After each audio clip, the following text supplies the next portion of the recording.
Yo, yo, yo, yo. What's up, everyone? What's going on? Everything's operational. I think it is. Let me check the sound.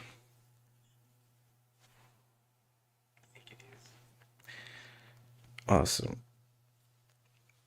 So today is a special day for Destiny, of course. I'm gonna be honest, I didn't even know this was going to happen today. I saw it like yesterday, and I was like, oh, hype, let's go. But yeah, we are here to react to the developer live stream of Heresy, the first act, of course, and let's go straight into it. I don't have a lot to say. Second episode is over. Haven't touched the game since then, but I'm kinda hyped. New dungeon and stuff. Starts at the 18 mark. Holy intro. Okay, thank you very much for that, sir. I'll give you a like. Hello, everyone. Holy shit, perfect. Okay. Alright. As usual, we start with the most beautiful mustache of the community. Hold on. Alright, let's get into this. And welcome. It's good to see y'all again, Guardians. Welcome here to Bungie HQ. We're broadcasting live from beautiful Bellevue, Washington, today with our stream that's going to be talking through some of the awesome stuff you're going to be able to check out just next week when Act 1 of Episode Heresy launches on February 4th. Now, worry not, you're not going to just have to sit here and listen to me. My name's Andy, I work on the social media team here at Bungie, but I've got some amazing colleagues here to go ahead and share some of the finer details of all the cool stuff we're going to be checking out today. So, to not waste any time and show y'all what you came here to see, let's go ahead and introduce everyone so we can get to it. First things first, this gentleman to my left, a brand new addition to our show. If you've joined us before, you may recognize his face, or not recognize his face, rather. The one and only Mr. The one and only Mr. Nico Stevens, Dillionaire. I'm sorry, I'm sure everyone is lovely. Himself, Dylan Gaffner. Dylan, thanks for being here, man. Oh, Thank you. How are you doing, Andy? Question number 3. Doing so well, thank you! Exclamation point! Period. To that same end, you are the global community lead here. Can you tell the folks at home that may not have accosted you on Blue Sky or anything like that, just a little bit about who you are and what it is you do here? Yeah, There, give Mactix a follow. Steal some of his builds. I know I do. I mentioned it last stream. All right, so that is enough about us. Let's talk about the cool things that you guys have been building. Obviously, we're about to go ahead and arrive at Act 1 of Heresy, but before we get there, Nico, I'd love to ask you really quickly, what got us to where we are today? Obviously, we're concluding episode Revenant, but a lot has occurred. Can you catch anyone up at home about what happened last time? Yeah, so the story of the Echoes, which the episodes encompass, has it was kicked off from the final shape. So at the end of the final shape, we kill the witness. Spoilers. Yeah, spoilers, sorry. that witness is dead. So we take out the witness, and from the witness and from the Pale Heart, we see all of these echoes like burst out and start flying across Sol. Yeah. The first one that we encountered was in the hands of Maya Sundaresh. We dealt with her, she escaped. Second one we encountered was in the hands of Fikrul. We dealt with him, he did not escape. And then the third one that we are encountering is going to be here in the Dreadnought. And after it left the Pale Heart, a very specific dread that we're going to be seeing this episode gave chase to it. So we're going to be dealing with the Dread and the Taken and the Hive all revolving around this third echo. I think it's gonna be the first Dread character we have in game, I guess. I mean, of course, thinking at first that he is gonna be a character and not just a boss with a name. That's cool. Excellent, very exciting. All right, so we have up on screen here in just a moment, I think, the key art now for this next episode. There's a lot. Oh, this must be the guy.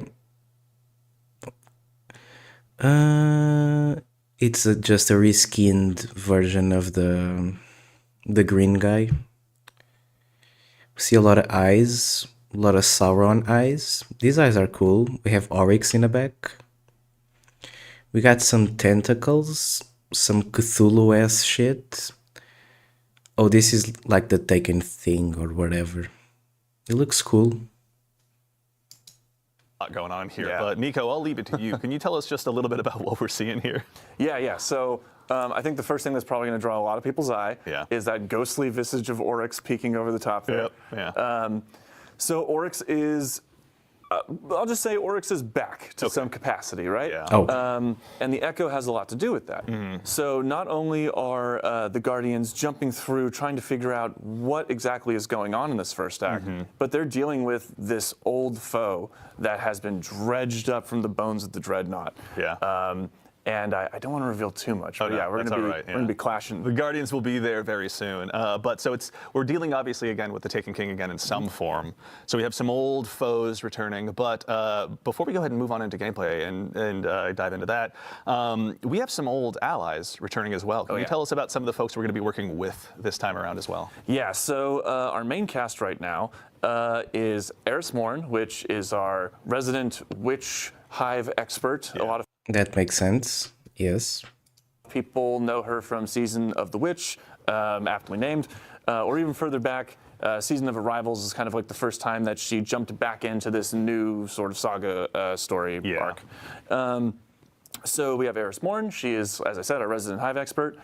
We have the Drifter, her faithful companion, who's following alongside and helping us kind of pick apart what the Taken are doing here. Yeah. I think I said at some point before that he always has his finger in the weird of the universe. He certainly does. And there's some weird going on here. Excellent.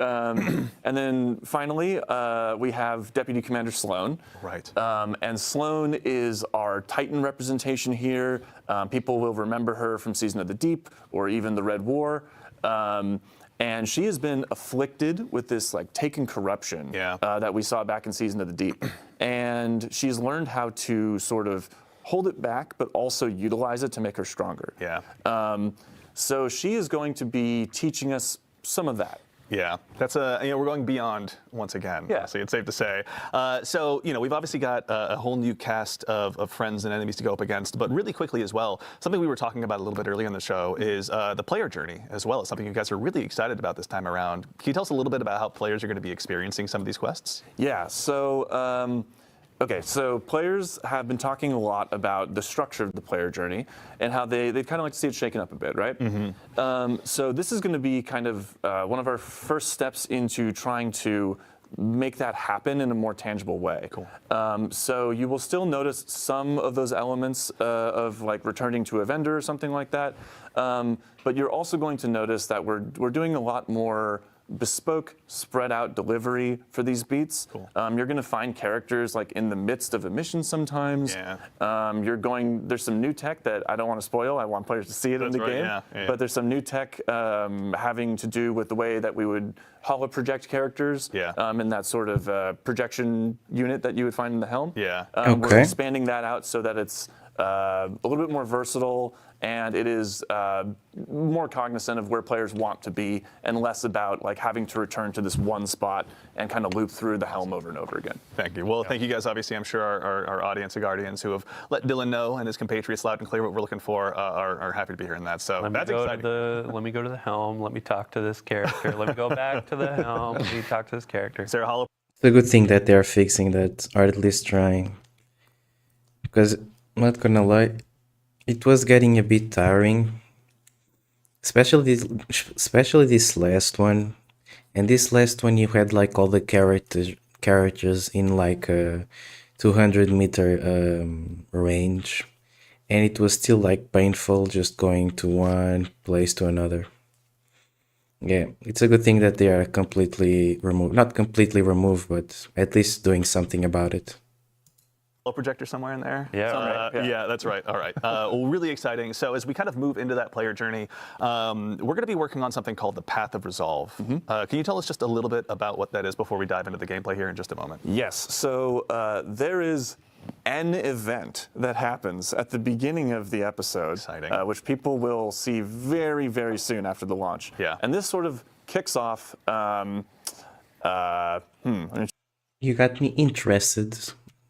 choose my words very carefully here. Redacted. Redacted, yes. This redacted event sort of kicks off Sloane's motivation for teaching us about the taken power that she has been holding back. Yeah. And so that is the path of resolve here. She's going to be teaching us how to fight fire with fire. We're going to be going into the Dreadnought, taking some control of that taken energy, taking some control of those old hive magics, and wielding them using our light and using our paracausality, wielding that new power against our enemies. Very nice. All right, we're going to be obviously keeping Sloan very busy. Oh, yeah. With that. But speaking of, we actually have our requisite local fire team here in-house in the activity as well. Ryan, this is the Nether. This is the new activity that's going to be arriving Nether? with Act 1 of episode Minecraft? Heresy. Oh my god, we're going into the Nether. Oh my god. Oh my god, huge collab. Can you tell us just a little bit about what this is for starters as we go ahead and kind of dive into it? Yeah, so the Nether is a 3-player activity, and we are back on the Dreadnought's patrol zones. Yo. Taken osseous fragment, redeemable. You think there's gonna be like calcified fragments again? And we'll be exploring the Dreadnought, rooting out the taken hive and dread corruption that are. What is this gun? And we'll be I mean, what is this gun? Is this new or is this like a ornament for the Thunderlord? exploring the Dreadnought, rooting out the. Okay, this is the that fusion rifle that I really liked in Plunder. The taken hive and dread. And this, I don't know what is this. It's an auto rifle. Weapons are looking cool. I don't know if those are ornaments or they are legendary weapons that you get from here, but getting really intrigued by them. Corruption that are taking place and taking hold inside the Dreadnought itself as we go through these spaces. And the Nether itself is a uniquely different type of activity. We're really trying to, full baseline, some inspiration for this activity was looking at Shattered Realm, the Coil, and of course, the Dreadnought's patrol spaces. Of course, we are in the Dreadnought. Yeah. And yeah, so just for starters, what you're actually doing inside the Dreadnought is baseline. The patrol zones are randomized and varied. The encounters inside are varied and randomized as well. So time over time, when you launch into the activity, it's going to be a different starting bubble, different encounters, and different events and objectives for you to engage with and accomplish as you're exploring the Dreadnought itself. Let me go back for a And let me Nether just itself is let me just go back for a second. hold inside the Dreadnought itself as we go through these spaces. And the Nether itself is a uniquely different type of activity. We're really trying to full base. I'm guessing this is the area where you first enter the Dreadnought in the original game, of course. Some inspiration for this activity was looking at Shattered Realm, the Coil. Damn, bro. The amount of times I just stood here looking at this background. Those were And the of good times. First, the Dreadnought's patrol spaces. Of course, we are in the Dreadnought. Yeah. And yeah, so just for starters, what you're actually doing inside the Dreadnought is baseline. The patrol zones are randomized and varied. The encounters inside are varied and randomized as well. So time over time, when you launch into the activity, it's going to be a different starting bubble, different encounters, and different events and objectives for you to engage with and accomplish as you're exploring the Dreadnought itself. Yeah. What kind of like modifiers would you say players are going to go up against in here? Because surely they're not just going to go into the Dreadnought and get a warm welcome necessarily. Yes. Yeah, so the Nether has some very unique modifications to it that we're experimenting with. No way. First off, players do not regenerate health. And to compensate for that, we are doing something special where we're providing players with plus 300 bonus health baseline to their original HP values and plus 75 shield value. So alongside that, we really want to make your health The sound of the guns. Listen to this. shield value. So alongside that, we really want to make your health regeneration or your health as like a resource as you're fighting through this, as we are looking at this as a very rogue-lite It's almost like a Call of Duty gun. I don't know if I'm making sense. experience, and we need resources to contend with to make and hit that rogue-lite. Emphasis on light there, of course, because this is still a very uniquely Destiny experience. Yeah. And we have a lot of things contributing to that as well. So we do have ammo scarcity as well, so players won't be getting as much ammo, but there will be ways and avenues to get health and ammo drops in the activity, as well as This is just in activity, by the way. It's not on. I don't know if we're gonna have.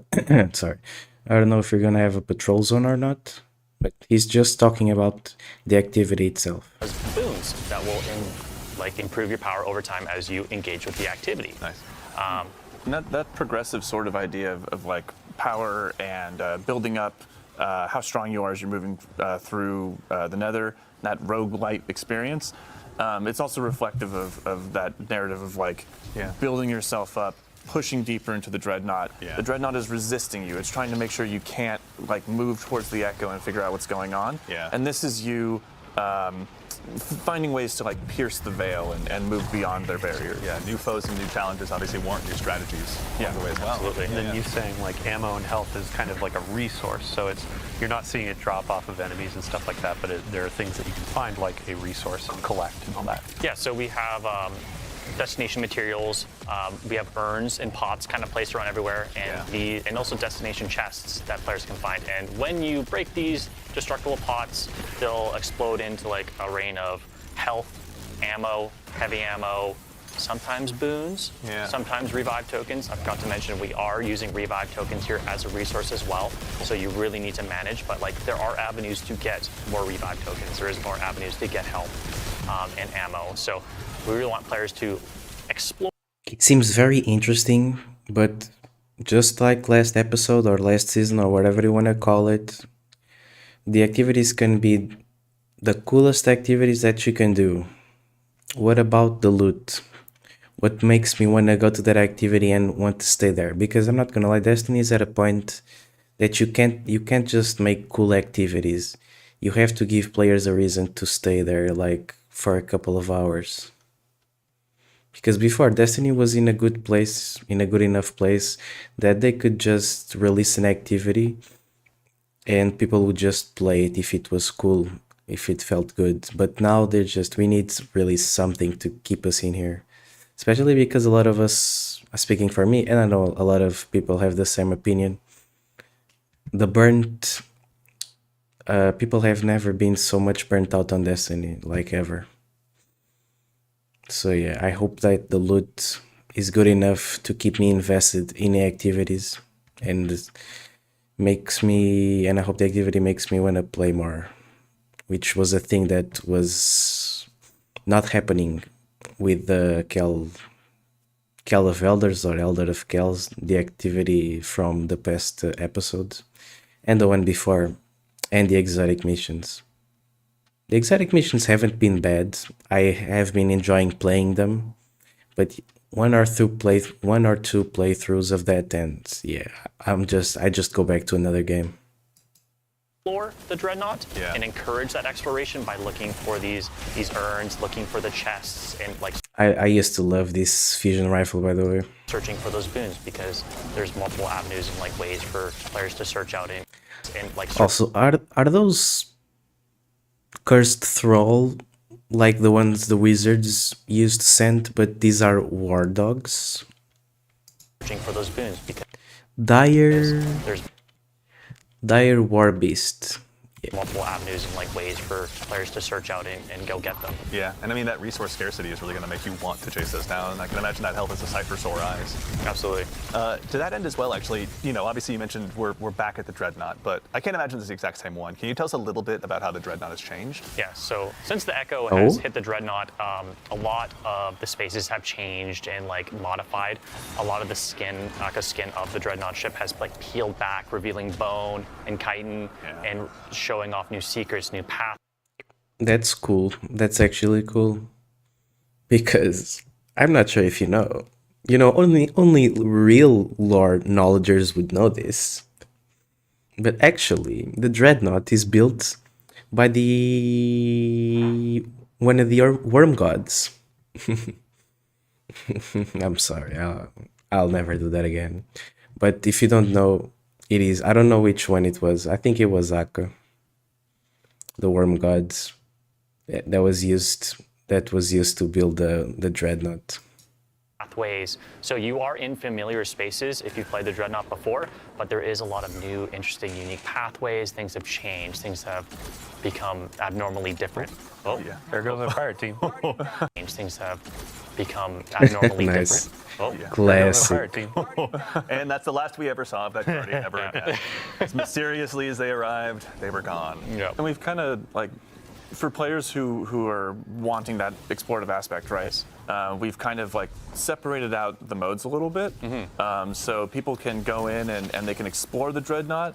But people who are like looking to just bust through the activity and get loot, they have a different match-made mode, right? Absolutely. So the Nether has currently 3 modes. So there's the Nether Exploration for those solo type experiences, but they can bring their fire team in as well if they'd like to. And this is more of like that patrol-esque experience that you're looking for. I want to explore at my own like pace. I want to look for secrets. I want to just engage with the space like it was a patrol space back in the day. Yeah. It still is the Nether experience of where you're going from. You're playing through the 3 bubbles and there's escalating difficulty. But we do grant to you in that mode a multitude of revives. So you have a way larger pool of revives, so you can make mistakes. Sure. It's just for those players who want to like explore at their own whim, play at their own pace.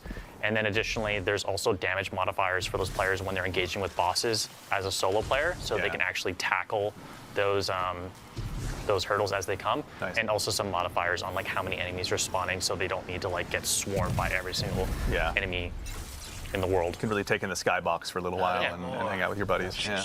So I guess there's not going to be a patrol version, and it's going to be this exploration mode that they're talking about, which is cool. I'm cool with that.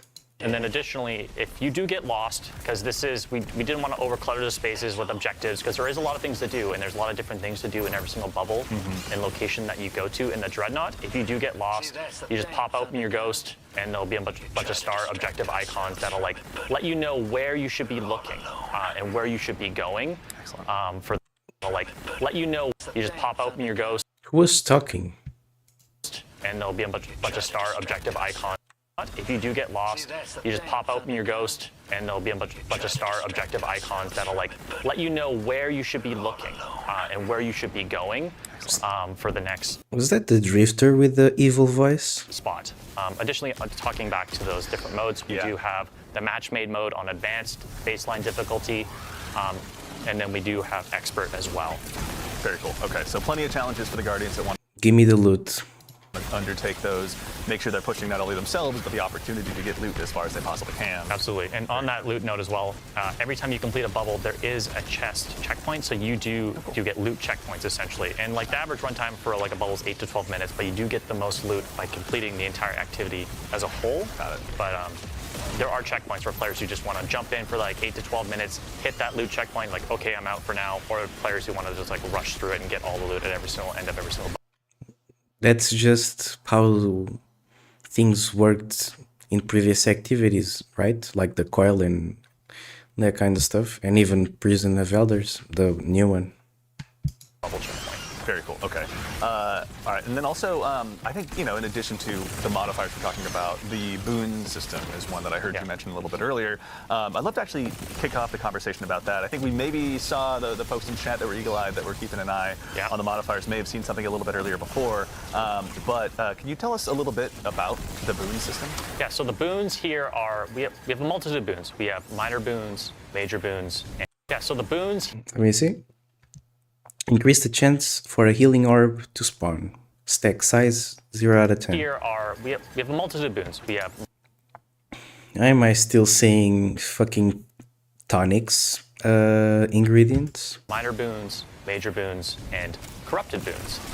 So minor boons are minor stat increases that are pretty much just increase your power and incrementally stack.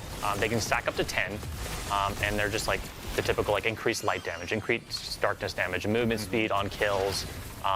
Some are like based on health and regenerate health, and are typical like mobility increases, but like things that'll make you stronger over time and allow you to tackle the more difficult bubbles as you approach them.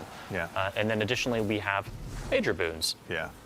And then from there, they're they're like actually more larger gameplay modifiers that actually affect your abilities and your actions. Yeah. And of course now we do have Eric. That's right. Yes, actually. So anyone at home that may have noticed, our good friend Nico, please give him a shout out in chat and let him know that you love him, has stepped out of the scene for just a moment, and we are now joined by gameplay feature lead Eric Smith. Eric, how's it going, man?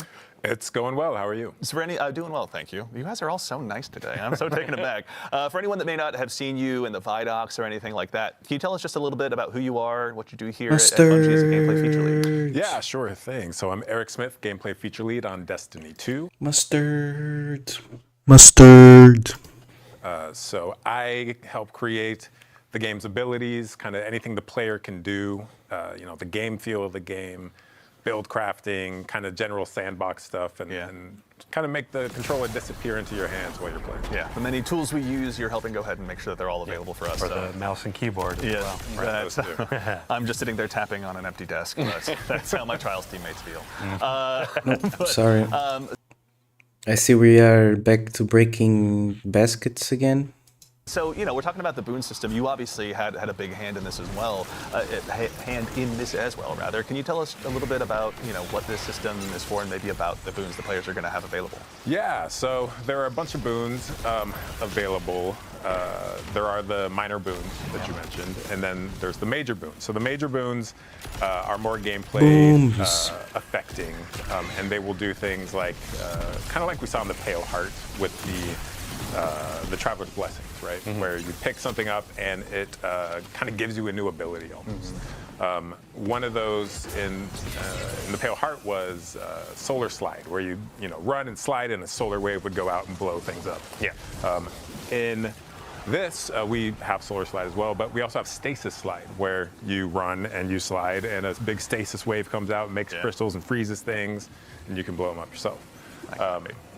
And there's stuff that is going to allow you to heal more effectively. There's looks like this one's interesting. Reduces damage per piece of episodic armor worn. Oh, cool. It is quite significant boost as well. Yeah. So there's a bunch, and then finally we have the kind of kiss curse boons, as we call them, but they have an official name. What was that? The corrupted boons. Increased elemental damage dealt.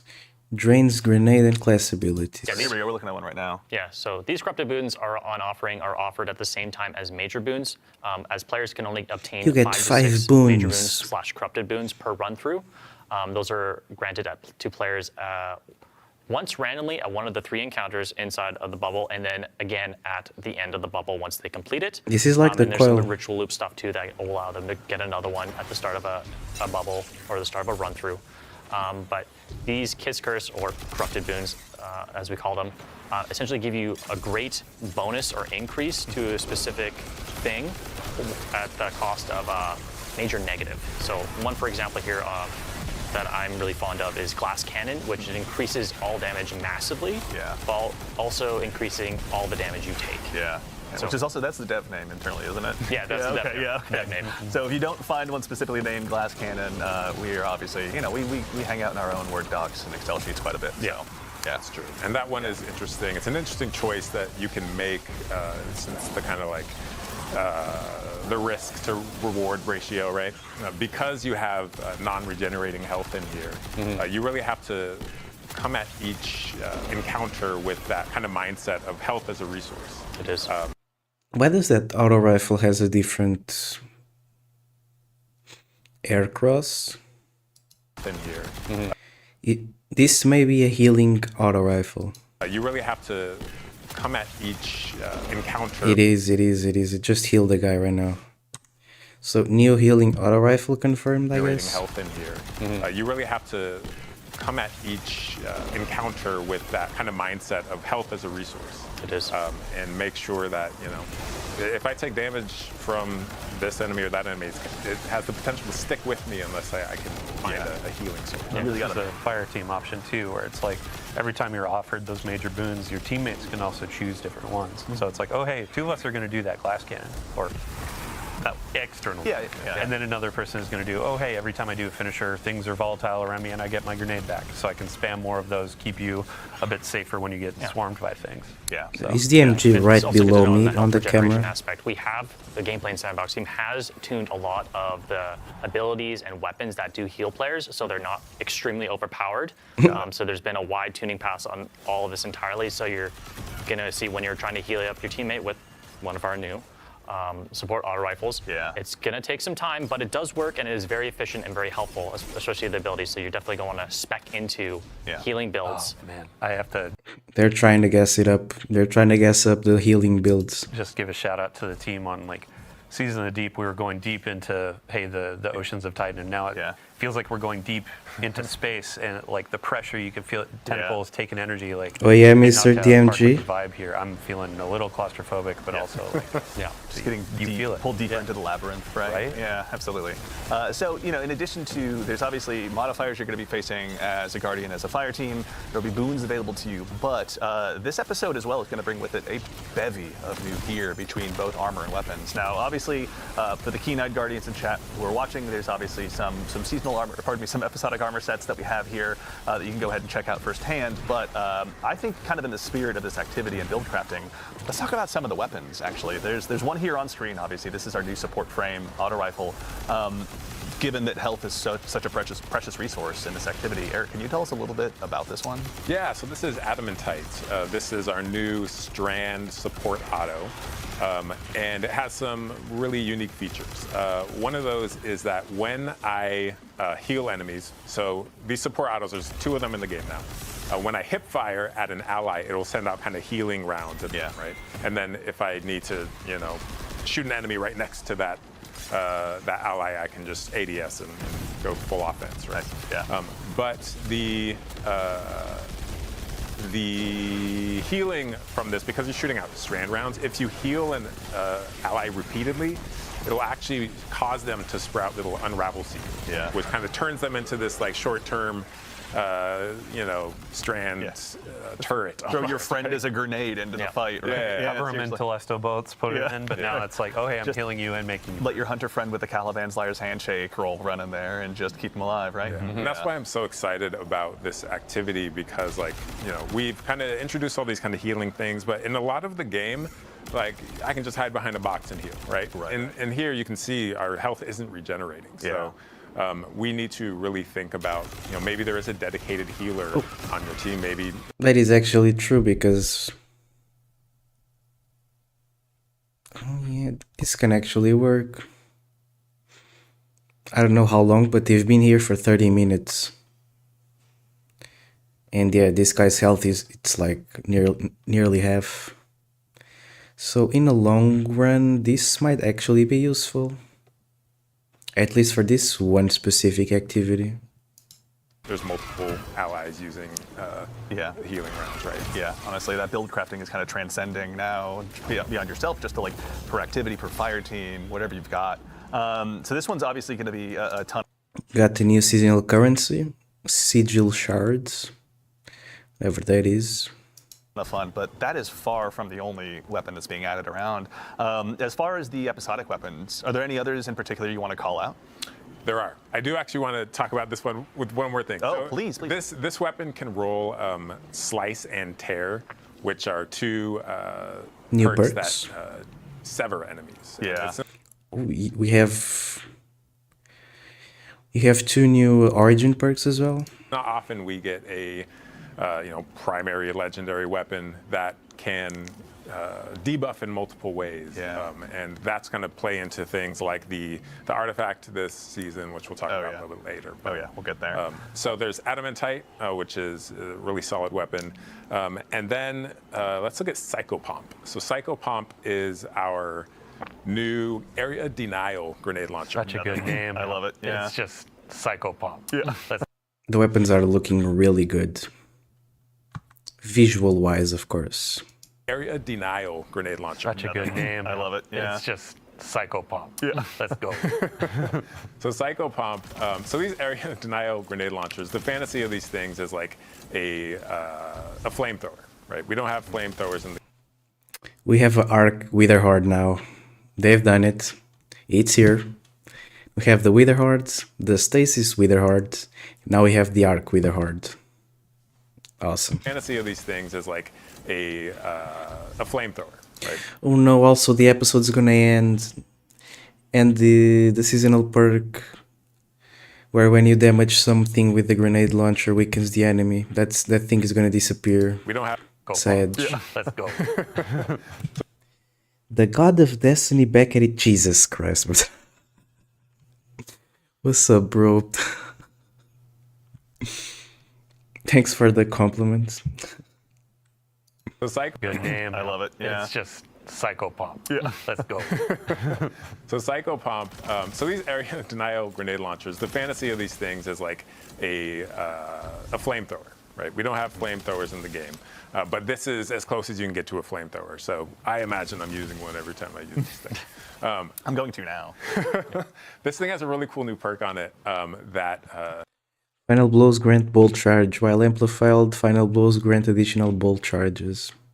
This is gonna be an arc season for sure. Keys into our new arc keyword bolt charge, which we'll also talk about in a bit. And also it works with amplified as well. So this thing, if you are arc build crafted this season and arc has received a ton of love, this thing is gonna absolutely slay out. Yeah, it's one we'll definitely get to see our fire team put it to good use here. But as someone who's been building area denial grenade launchers into my loadout, I can't wait. Honestly, the second I learned this was on the docket, I was so excited. The folks that have been working on these weapons too, like the general look of them, it goes along with what you were saying of, oh hey, the Dreadnought's kind of peeling back. If you look at the weapon, you can see like, oh my gosh, there's like the bone, there's the core. Yeah. Actually, Dylan, while I've got you, also the previous one on Adamantite, that one was an adept weapon. Yeah. Yeah. So let me pull out my handy dandy Oh hell, I didn't notice that. notebook. There we go. Here's the meme. Screen cap. But yeah, you can notice that for this go of our episodic weapons, you can earn adept weapons, and these are we're considering or calling them our heretical arsenal. Got it. Heresy, heretical. Like we're going deep into this. Not theoretical, it's heretical. Love it. Yeah. You can see that it has a new a different treatment to the colors. It's kind of like the hollow foils from Into the Light. Okay. Not so much exactly that of, hey, it's an ornament, but like this has the base die and all that, and it looks really good. Oh yes, please make them good. If we have weapon quality like we had in Into the Light, this is gonna bang. And bringing like adept versions of the gun, this could actually go crazy. Shout out to the team. But you can also notice there are multiple perks in each column. There's actually an extra origin trait as well. Reloading near allies overflows the magazine. Bows receive faster drawn time and swords receive faster charge rates. Shout out Taken King, all that kind of stuff from a raid near you. But there's a very interesting ways of earning these weapons. So you're going to be going into these activities, upping that difficulty. You're going to be exploring the Dreadnought and looking for these. As well with the episodic weapons, there are going to be new fragile mods. So they're called fragile because these will be expiring at the close of the episode. Okay. But they're going to give you pretty insane bonuses to your outgoing power. So not necessarily the power of the weapon, but the actual like versatility of it.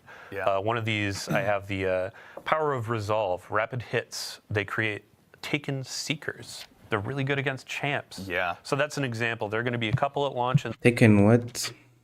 then more coming with each act. Yeah. But these will be great in Nightfalls. Will be great in higher content. Champions in shambles. Yeah. And then for when you're going in and earning these weapons, there was a ton of feedback, and we absolutely heard you. We're listening.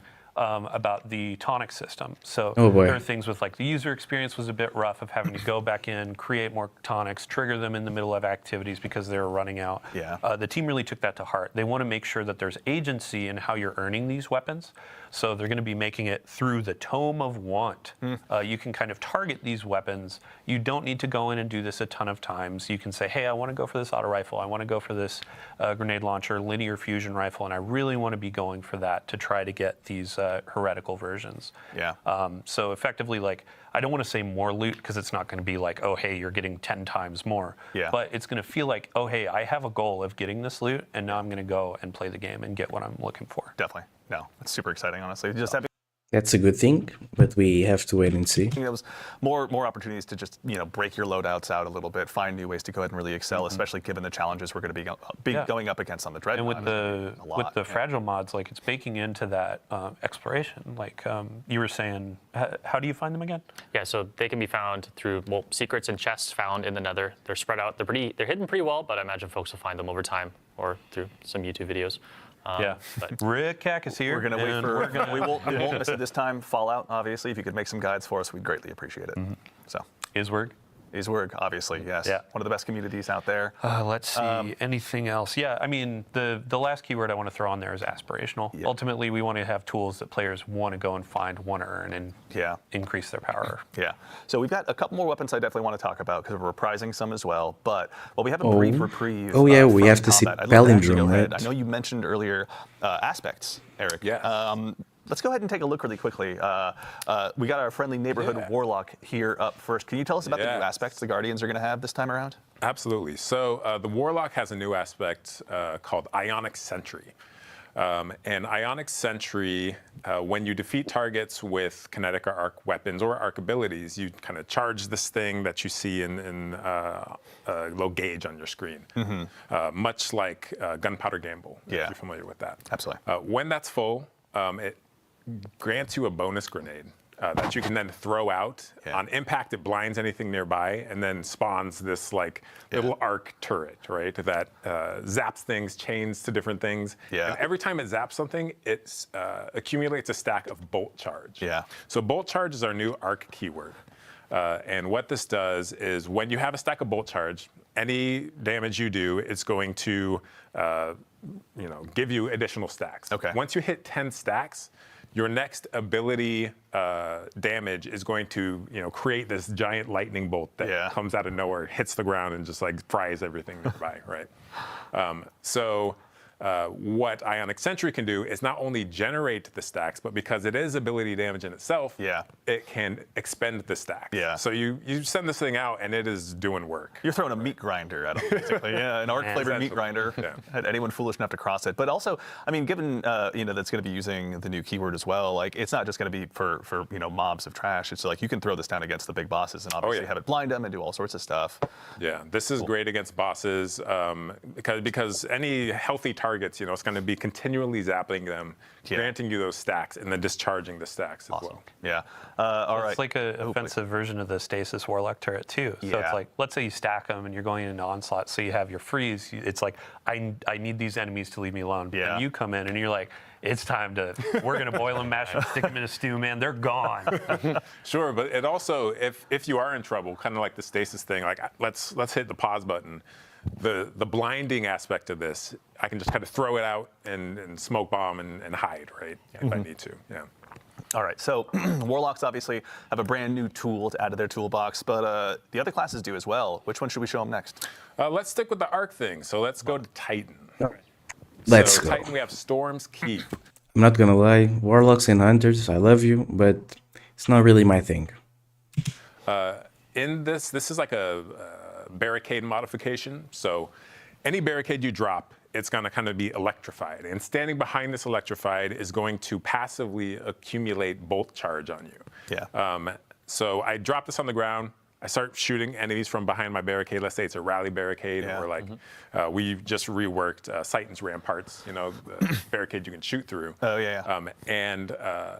That is going to be kind of building those stacks up and discharging them as I'm firing my weapon. Okay. Like I said, bolt charge is usually only ability damage that discharges it. Yeah. But as long as I'm standing behind Storm's Keep, my weapon damage is going to discharge it as well. So it kind of turns any weapon you want into like a quasi Thunderlord. Not necessarily an arc weapon then in this case. Correct. Yeah. Exciting. Okay. Yeah.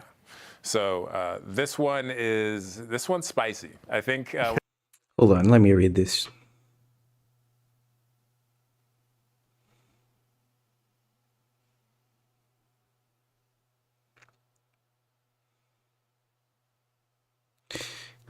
Bolt charge, while you have bolt charge, a sustaining weapon damage generates stacks of bolt charge. Maximum stacks, any ability damage generates a powerful bolt of arc lightning at the target's location. I think they showed an example of this, but I don't remember how was the damage of the bolt charge. Oh, and also receiving a stack grants you melee energy. Oh yeah, we are gonna stay amplified this season.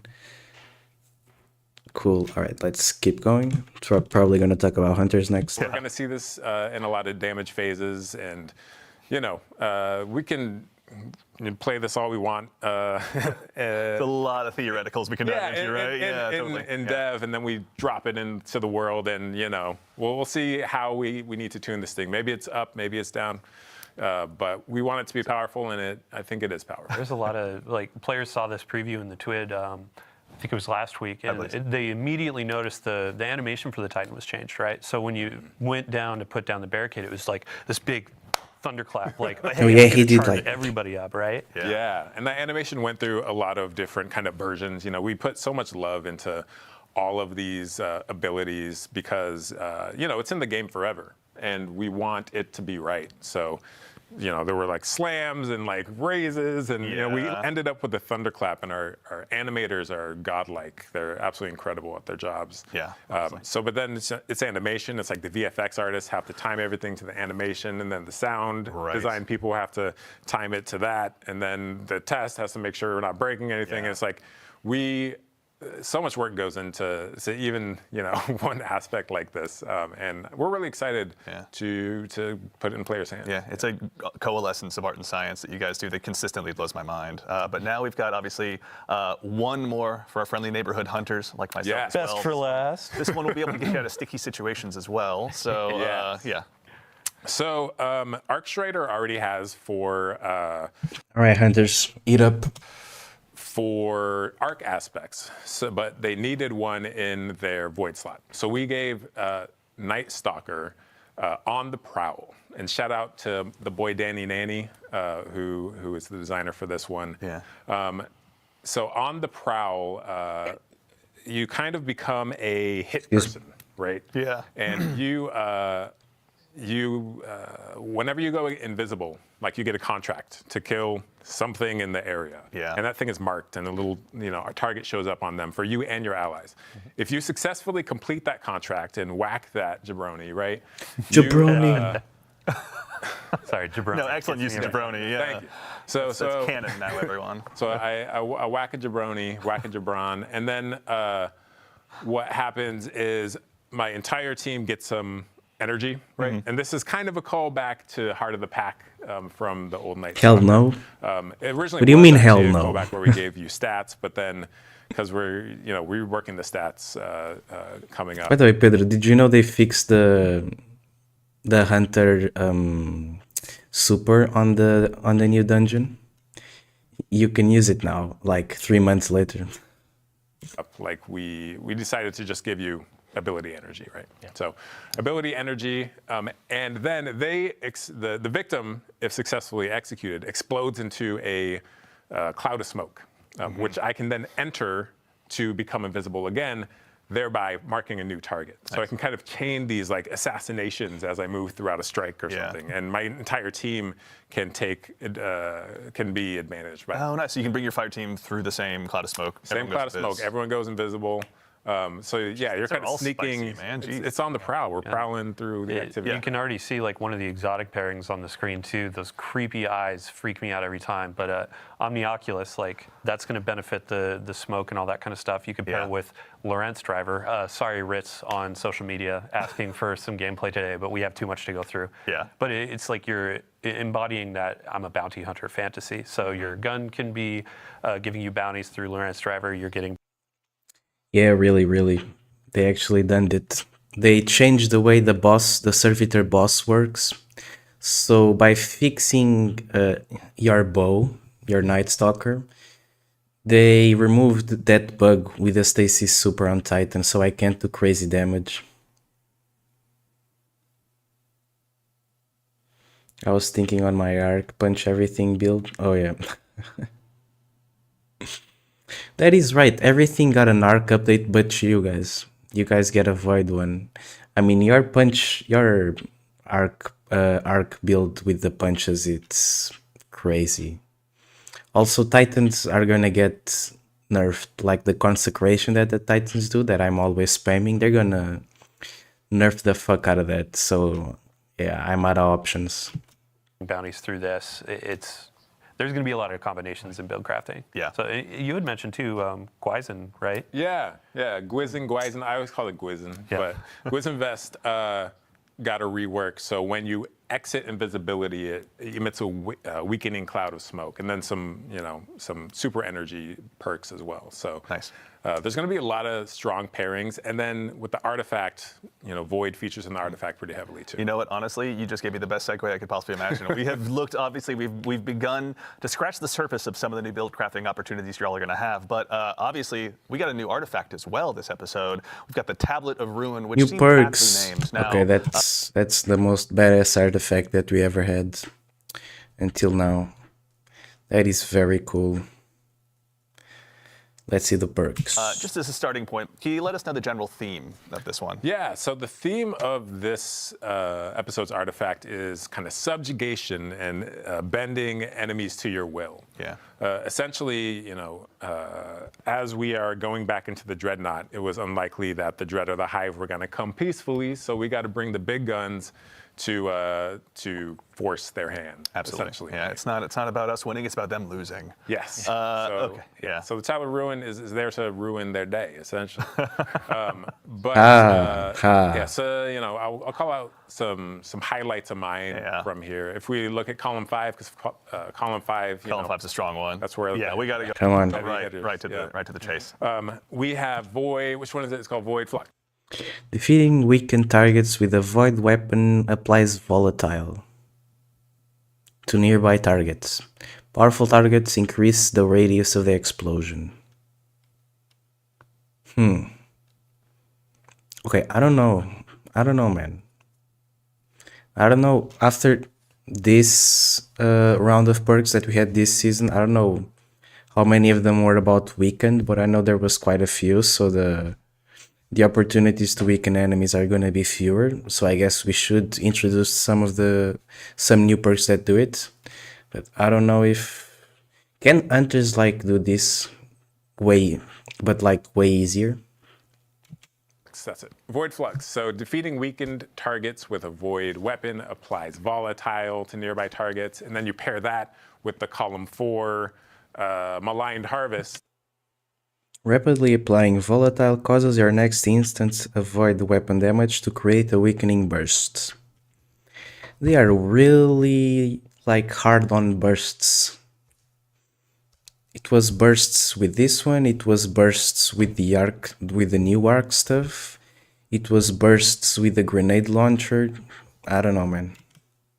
And rapidly applying volatile causes your next instance of void weapon damage to weaken, which then feeds back into the other one. And it's like if you can get this engine going, in a crowded room, it's nasty. Me and my fellow Fighting Lion addicts are going to have a really good time. This one I can already tell. The Fighting Lion subreddit, I want to see some clips. And then I also want to call out Horde Shuttle in here. Please. So Horde Shuttle, damaging unraveled targets with a weapon, occasionally spawns a Threadling. This is really good for your strand builds, especially against Unravel targets with a weapon occasionally spawns Threadlings. I don't know how effective it is. These bursts and Threadlings and stuff. high health targets. But to be fair, I'm only thinking about my main character, which is Titan. And we don't have a lot of Threadlings builds and stuff like that. I know Warlocks do have one. I think Hunters have one too. Because I unravel them, they stay unraveled. I keep shooting them, and they're just popping Threadlings out, left and right. Nice. And then, because we talked about arc, flashover in column 4, when you gain a maximum stat or bolt charge, you also become amplified. Amplified is getting a big kind of buff this episode as well. Yeah, we are staying amplified the fuck up. Okay. Flashover. When you gain maximum bolt charge, you also become amplified. Lightning bolts deal more damage. Okay. Getting a big kind of buff this episode as well. They also call them seasons. to its survivability. So really, Arc in general is it's hot. It's gonna be hot. Yeah. It's gonna be some spicy Arc builds this time around. Rock 'em, shock 'em, baby. Yeah, there you go. That's end too. Dylan, can you walk us through some of the stuff in the first column as well? We're gonna have some new the champions mods. I'm seeing unstoppable linear and fusion rifles from the get-go.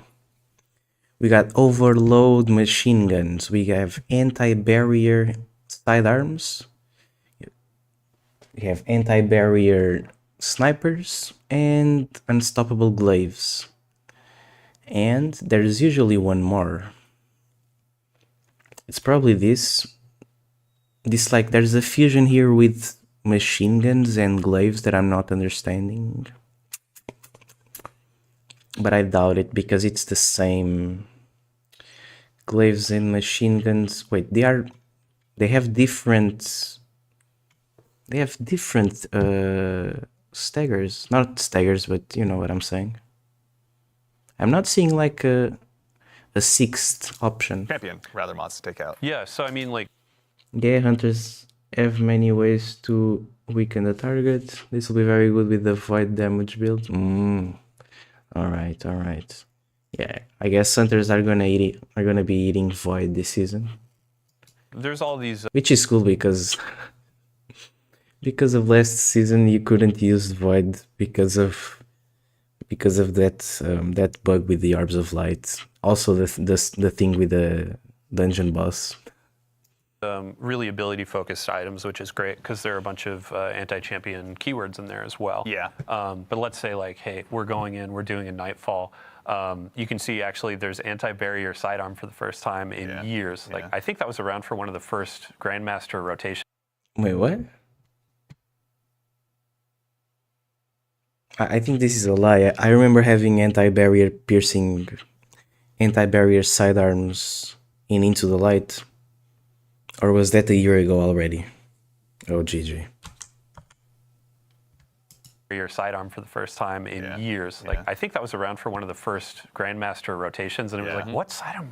Right. Dust off the call. Now we have rocket sidearms. We have Forerunner, so you can be like popping the shields, throwing the grenades, that kind of stuff. Anti-barrier sniper, that was a favorite from the past. We just did a big rework on glaives. The team did a crack job on there, so unstoppable there. And then up at the top, you can see machine guns, and then linear fusion rifles. And fusion rifles are getting the unstoppable. And then in fifth column, you'll see a perk that players may enjoy of particle It's back. reconstruction. I'm so Oh! Fifth column, you'll see a perk that players. Dealing sustained damage to fusion or linear rifles partially refills the magazines from reserves and grants them bonus damage for a short duration of. Holy! Okay, this is good. This is comp. This is fire. Oh, we're gonna see a little comeback with the little switcheroonie from this fusion to the linear. That's nice. May enjoy of particle It's back. reconstruction. I'm so excited. I mean, I just got my hands on the Vex Mythic Last finally. Thank you, Malachi. After all this time, honestly. So I have a hunch I'm going to be putting those in the main rotation pretty quickly as You well. don't have Vex yet? Oh yeah. Okay, don't rub. I didn't What about you? I don't know if I have a Vex. I didn't even get it in D1, so it was like such a moment for me. It was like a decade of waiting, right? Yeah. I think there's a reason to go back into Vault of Glass, and maybe we can help him get his. I'm down. I That's played. a good point. Yeah. For a second, I thought he was gonna say there's a reason to go back to Destiny 1. For some reason, I thought that. I don't know why. It's crazy. Like some raids I've played 5 times and have like 5 of the raid exotic, right? And others. Oh, I've played you're the guy where 20 you get it times. on the first run. I mean, that's usually good. am, but not with Vault for some reason. I don't know. Yeah, But- Matt Developer RNG. Noguchi out there, you. Feast or famine, right? Yeah. So go back to Vault, you were saying. Vault of Glass. So there are a bunch of folks where, they want crafting back. They want to do something where they have an end goal. And Vault of Glass is a great opportunity for us to say, hey, you've been going through Heresy content. You want to do some raids. You want to do something else. Like, we're adding weapons to Strikes, Gambit, Crucible. We have a bunch of new weapons and Trials, a new armor set and Trials that you've seen in some of these previews. Yeah. But Vault of Glass is getting crafting. Yes. Chat goes wild. Yeah.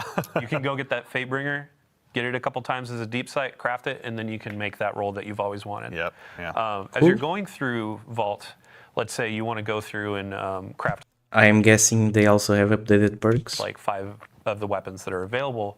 Then you can hop into Master with all your spoils, be going for those Adept versions, and those have a chance to drop with multiple or more perks in those columns. We've been doing this for the last few raids with craftable weapons, but now it's like, hey, I want my Heathen Vengeance. There's a new intrinsic perk. What's the origin trait? Yes. Yeah. And then, let's say I'm trying to go for Final blows with this weapon grant bonus super energy. When super expires, weapons magazine size is doubled for long.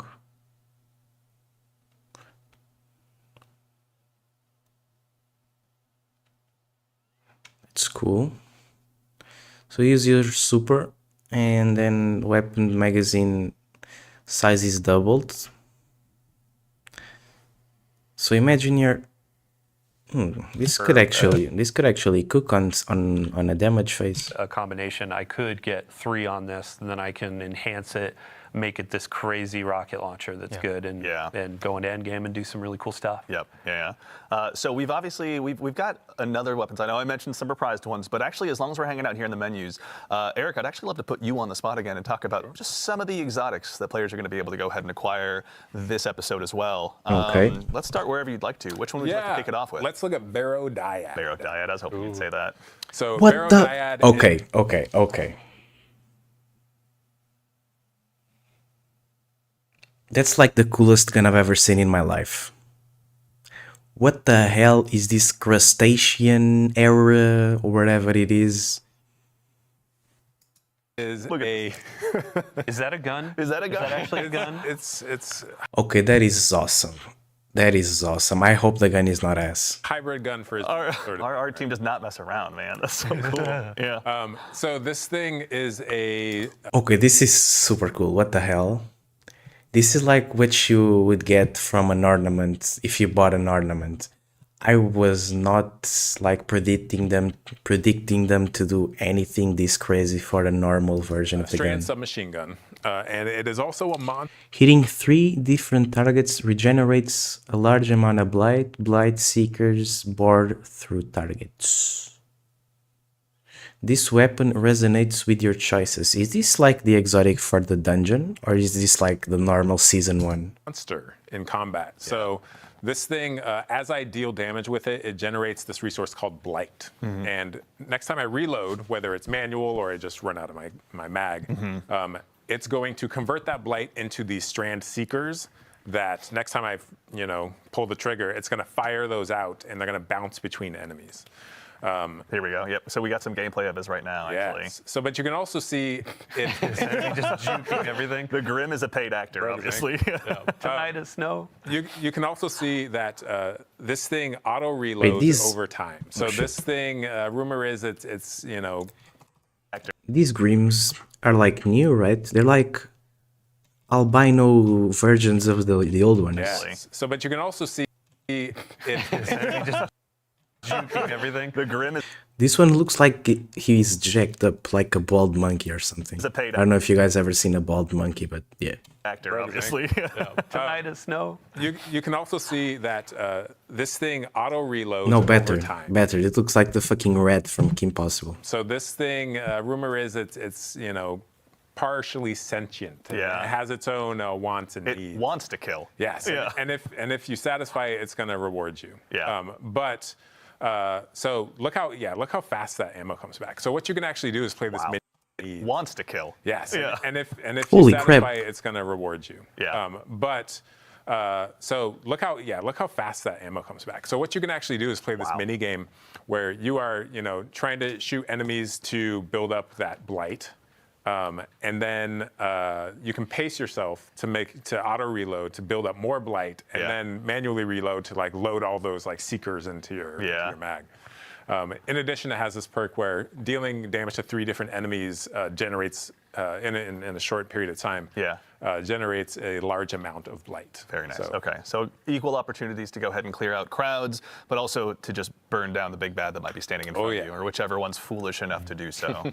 So there are going to be player questions immediately of like, when you're talking about blight and those sorts of keywords, is this weapon of sorrow? That's a great question. It is not a weapon of sorrow. But, you know, I heard another rumor that this thing is a kind of fossilized precursor to a weapon of sorrow. Interesting. But I can't, you know, confirm. Redacted. This, yeah. One of our top The good thing with Hive stuff is that the lore behind the Hive and their whole storyline is so good. I don't think they ever missed the Hive storyline, I'm not gonna lie. And I don't think this is gonna be the first one. Every time the ship seems to be sinking, oh, let's pull out the Hive.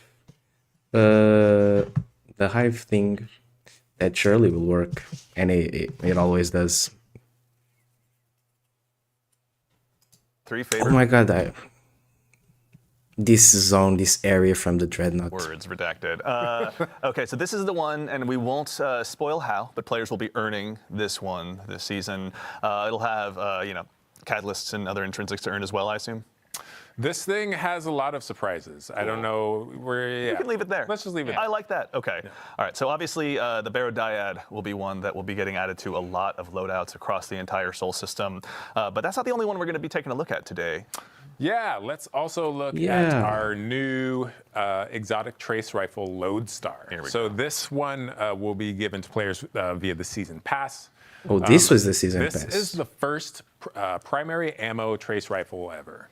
Oh, it's primary. So in hipfire, this thing behaves like a, you know, the trace rifle you know and love. But when you ADS with it, it's closer to a pulse rifle, actually. I was gonna say that it looks a lot like a pulse rifle. Okay. When you ADS, you know, your standard pulse rifle has this kind of cadence where it's prap, prap, prap. There's like these kind of spaces in between the rounds coming out. But this thing is more the steady, you know, EDM, BPM. Here we go. Yeah, so players are seeing it now. Yeah. Yeah, we're womp, womp, womp, womp. Yeah, that's womp, right. Yeah. you know, and it's like, it's nonstop until you run out of ammo, right? So we got Yeah. burst sidearms, burst hand cannons, your pulse rifles, and now we got a burst trace rifle. I love this kind of stuff, man. Yeah, so outside of this unique firing behavior, as I deal damage with it, you can see down in the bottom left corner we have arc alignment. And what that's doing is charging the coils of the weapon. Once it's fully charged, if I press and hold to auto reload, or sorry, special reload. Oh, right. As I hip fire, I jolt anything I hit. Yeah. So the jolt is a debuff, right? So you can kind of charge this thing up, auto reload to go into the other fire mode, and then kind of sweep the beam across a bunch of enemies, jolt them all, and then paintbrush of death, this thing. Yeah. and then the final perk this thing has is when ADS'd, any time you defeat a arc debuffed enemy, they explode into a blinding explosion. So it's this loop where I can charge it up, I jolt enemies. Yeah. I defeat the jolted enemies with the ADS shot, which explodes and damages more enemies, which charges it up. And it's the loop continues. Honestly, This thing has, I think, a really high skill ceiling. And this is just this one weapons loop. There's obviously all the different artifact mods. There's all the new aspects. There's the new gear we're gonna have available to us through the Dreadnought. Theory crafters, update your spreadsheets. The time has begun. You can. There's some big brain combos you can pull off. Yeah, and I will be counting on stealing all of them. All right, so we also, really quickly before we move on, we have some new armor as well with Trials. Dylan, can you briefly tell us a little bit as well about the new updates to Trials and the new armor? Oh, for sure, yeah. So, I mean, we'll still have Heresy gameplay on here, but as I was saying, like, once you're kind of like, oh, hey, I've been playing that for a bit, I want to go play my core rituals, like Nightfalls, Crucible, that kind of stuff. If I want the endgame PvP experience, Trials is getting kind of a rework. It's mostly focused around the Lighthouse experience. So the main goal, big shout out to Mercules on the team that's been working on this for a while, and then Test and everybody too. But what is a Trials experience when it's not flawless or bust? Right. What is something where, as a lesser skilled player, somebody that just wants to go in and play some like elimination, get in, get some rewards, and then also visit the Lighthouse and see our friend Saint. So ultimately, it's framed more around streaks. So you don't need that flawless 7 games in a row ticket to go up to the Lighthouse. Jesus. This is badass. This is very badass. All the guns too. Very ossified version of the guns. Oh. I am liking this. I am.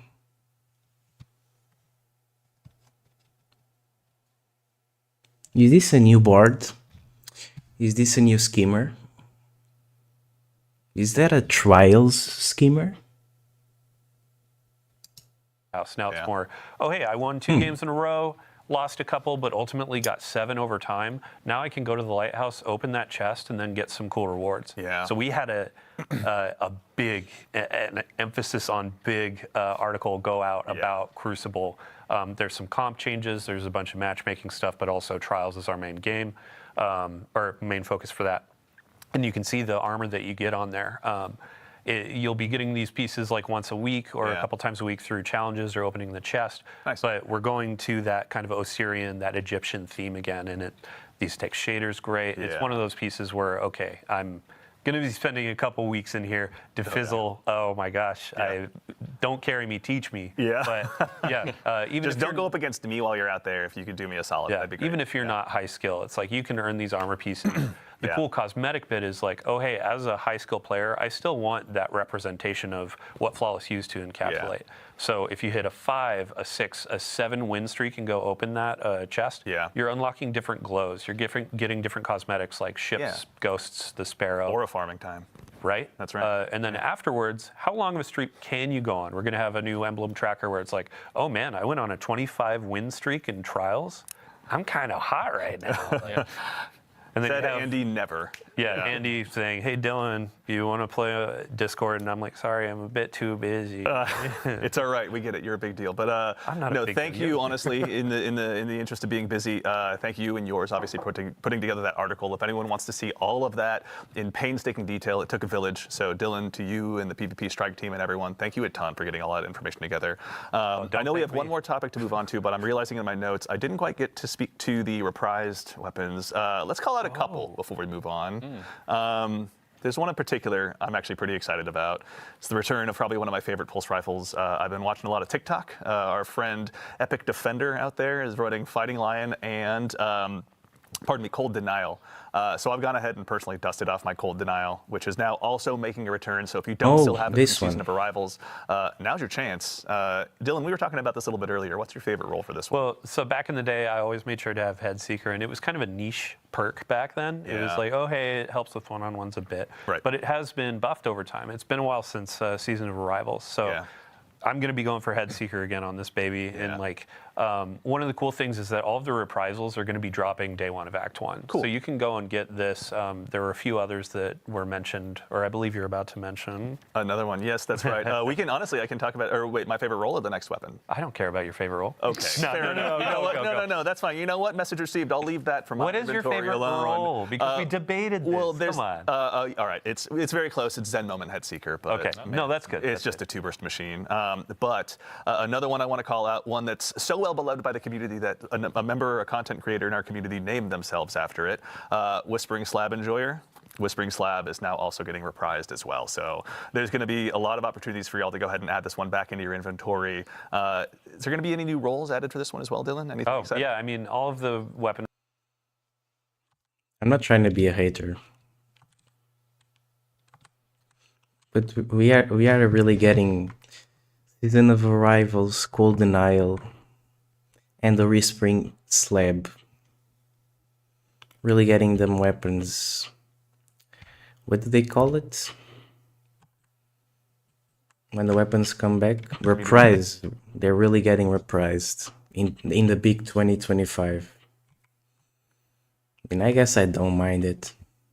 Another one I want to call out, one that's so well beloved by the You know, community. if people enjoy it and I don't enjoy it, I am glad that it's coming back because someone is enjoying it. That's my stand. Am I going to be using either of these weapons? No. But yeah, good to the people that enjoy them, I guess. That a member or a content creator in our community named themselves after it. Whispering Slab Enjoyer. Whispering Slab. I mean, I guess if someone named themselves after the gun, I guess there's popular. That the gun has some popularity. Lab is now also getting reprised as well. So there's going to be a lot of opportunities for y'all to go ahead and add this one back into your inventory. Is there going to be any new roles added for this one as well, Dylan? Anything exciting? Yeah, I mean, all of the weapon roles, they're going to be a bit revamped. There will be some heavy weapons too. I believe it was Morgan Dickens, like working with her to see what are all the different roles, what can we call it on the stream. Yeah, she put a lot of love into those. Big shout out to the rest of the team as well. Like, I wish I could name every single person, but as you said, it takes a village, it takes a city to build a game. Absolutely. So big love for everybody. Yeah, we're just the ones sitting up here today. There's obviously a ton of incredible peers of ours here at Bungie that are behind the scenes building all of this every single day. So to our teammates and compatriots at Bungie, we couldn't do it without you. Thank you so much. Are there any weapons you're looking forward to? Oh yeah, let's really quickly check. Oh, I'm looking forward to all the new Dreadnought weapons. They look so gorgeous, especially the new support frame. So I'll be rocking that through my run through the Nether, just like watching our playtesters like run through the final bubble there. They were struggling and they need some healing. Yeah, so I'll be rocking that, healing my teammates. You're a better man than I am. Yeah. We already knew that, obviously. Eric, any one last one that you want to call out before we move on? That Whispering Slab is just so sexy, man. Isn't it? Like, honestly, just what a distinctive bow. Like, how do you it is. It's just like a big flat thing with a string. It's like, I don't know. You know it means pain when you see it, honestly. It's true. Yeah, absolutely. Do you shoot arrows from it, or do you just take it and hit people with it? Dealer's choice. Depends whether or not you're a Titan. All right, so we obviously have talked through a lot of stuff today, but there is plenty more for you to go ahead and dive into when Heresy launches next week on February 4th. But before we go ahead and obviously conclude the show, we've got a couple more announcements to talk through, including our next dungeon race. Dylan, this is something you and your compatriots on the community team have told us all about in past blogs and stuff, but a quick recap for anyone out there. Can you tell us a little bit about the Sunder Doctrine race? Yeah, so Sunder Doctrine, that's going to be launching on February 7th at Reset. Okay. We're going to do the contest mode as well. Some people call it a race to the top. Yeah. So with our last dungeon, we had a podium finish where it was the first 3 fire teams are winners for second, third. This time we're going back to that format of a singular fire team will be crowned. They will be that first to cross the finish line.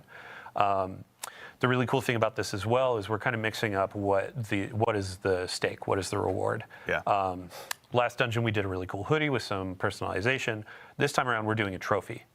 It's going to be cool. Nice little trophy. It's not a kit or not as big as say the raid title belts that you get, but it's going to be something that's very special, customized, like unique to this experience. Yeah, that's cool. Big shout out to Joe, to the Raid and Dungeon team, and then also.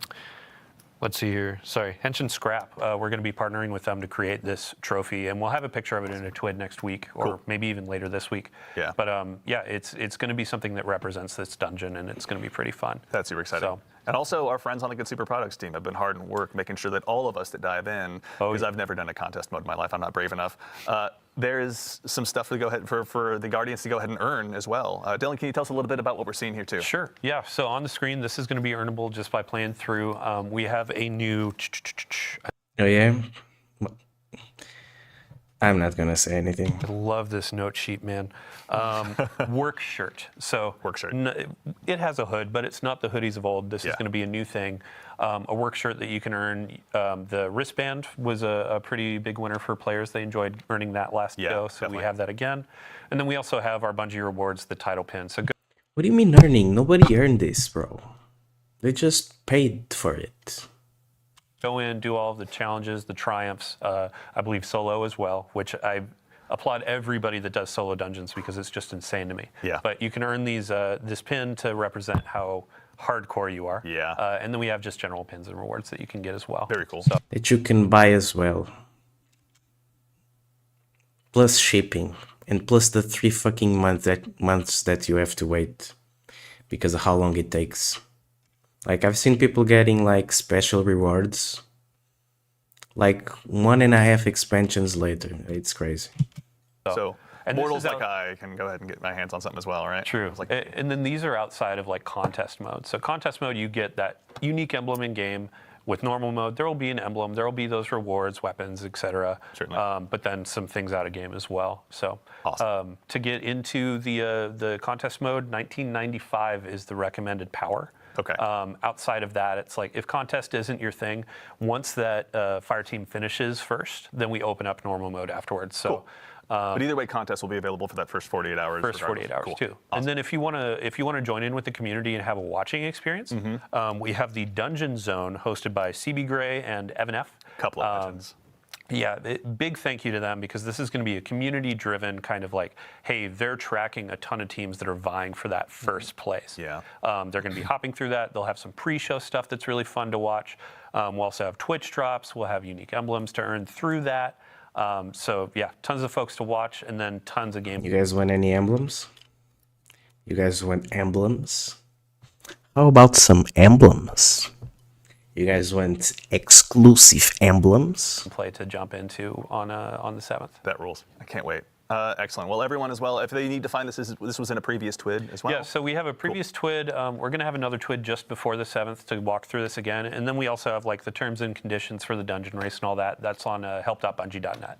So. Excellent. Very cool. All right. Excited. Can't wait to tune in. CB Gray, Evan F. Can't wait to go ahead and see what you got in store for us. But now we have one more item to speak about. As has become tradition in these streams, we've got one more thing to go ahead and show you. Now it's time to take a first look at the newest collaboration that's going to be coming to Destiny 2. And this one is joining us from a galaxy far, far away. Chat, I'm going to keep an eye on you. I'm sure you're going to start going nuts soon, but that's right. Our next collaboration is inspired by a universe that's loved by so many of us here at the studio, Star Wars. Now, today, we're going to be taking a look at the new Star Wars. So guys, this is the new Star Wars collaboration. It costs $500 for each piece. So like if you want the helmet, you need to pay $500. If you want the boots, you need to pay another $500, and so on and so on. But don't worry, because they're gonna have a period where you're gonna have a 2% discount if you use the code Car Collection. Is this it? It's just gonna show inspired armor sets that are going to be joining Destiny, and I say there's no time quite like the present. First up, we've got the Covert Rager set for Hunters. Let's go ahead and take a quick look at that one. This one is inspired by none other than the Elite Death Troopers. Oh my god, I can't wait. Such a beautiful cape. Seriously. Hunters are never going to need to use Super Black again. Are you kidding me? Don't tempt us, we'll find a way. Yes, this one, and as are the other ones you're going to see, are obviously all going to be arriving on day one of Heresy. Up next, Warlocks, worry not, we've got you covered as well. We've got the Royal Protector set for you guys, and this time it's inspired by the Imperial Royal Guards. If you've ever found yourself in a throne room in the Star Wars universe, you've probably been intimidated by these guys. That's your chance to go ahead and do the same intimidation when you load into trials or anything like that. This one is obscenely cool. And then last but very not least, we've got the Shock Enforcer set for Titans. This one's inspired by the classic Stormtroopers. Yeah, and this one actually I heard comes with an intrinsic perk that tanks your accuracy. So cool. It's all right. They're Titans. They're just going to go ahead and punch you anyway. Honestly, we'll check on that intrinsic perk. But yes, this one obviously to the classic Stormtroopers out there, the fans of those Titans, you are going to go ahead and be set and ready to go ahead and don this. Now, obviously, there's going to be some stuff that will transcend across all of the different classes, including a new Ghost Shell that we'd love to go ahead and show you as well. We now have. Let's go ahead and take a look here.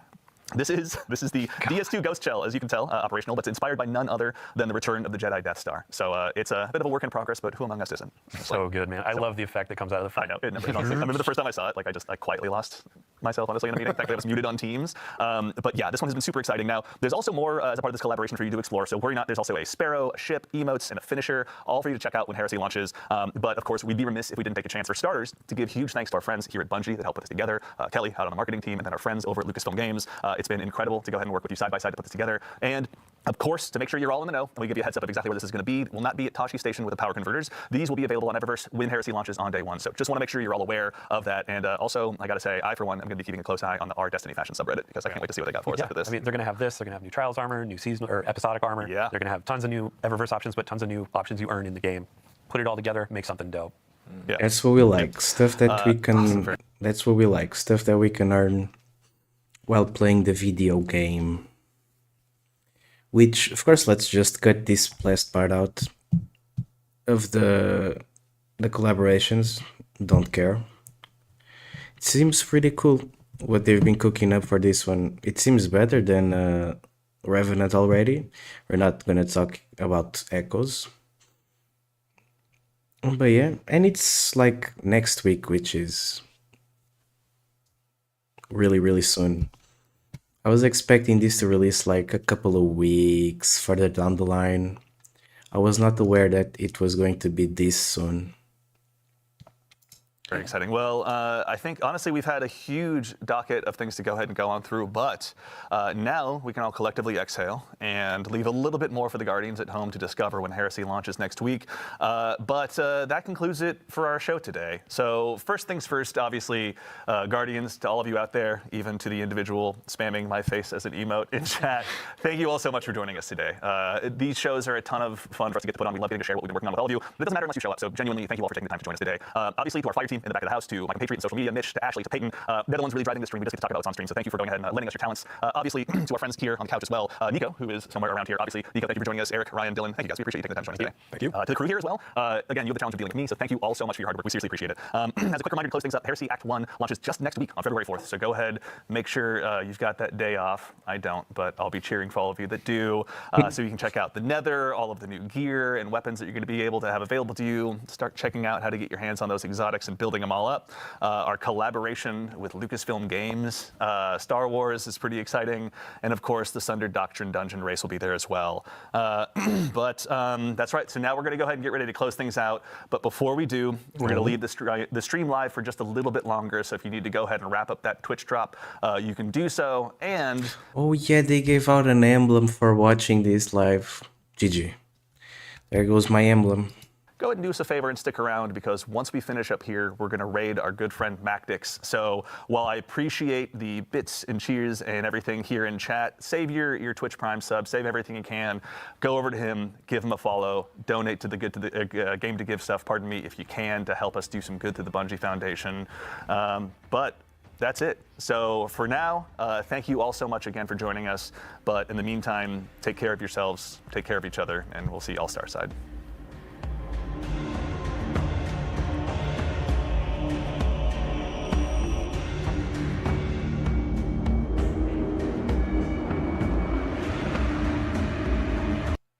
Very pyramids sound vibes from the soundtrack that was just playing. I mean, I think this is a final shape one. But alright, that is it. It's pretty cool. I don't get hyped for this game anymore, but not gonna say I'm having a hard time finding another word, but let's say my levels of hype are not the highest, but I'm happy to see that it seems some good stuff is about to come out. Not like it's gonna save the entire game, but it do seems that some good stuff is about to come out, and that's good. So yeah, this stream is gonna be a very short one. I was just gonna do this, the live stream reveal. Next time you'll see me probably when Heresy comes out. If not, maybe earlier than that. But the most probable date that I will return, it'll be next week on Reset, when we are gonna try Heresy out. I hope it's good. I really hope it's good. I want like a season that makes me want to play the game for more than like what, 2 days. That I want to wake up and feel that thing of I want to get some guns. I want to get some rounds in on Destiny. I kind of miss that feeling. But yeah, people, thank you so much for watching this little short one. Next week, hopefully, it'll be a bigger one. And yeah, thank you so much for watching, and I'll see you next week. Bye.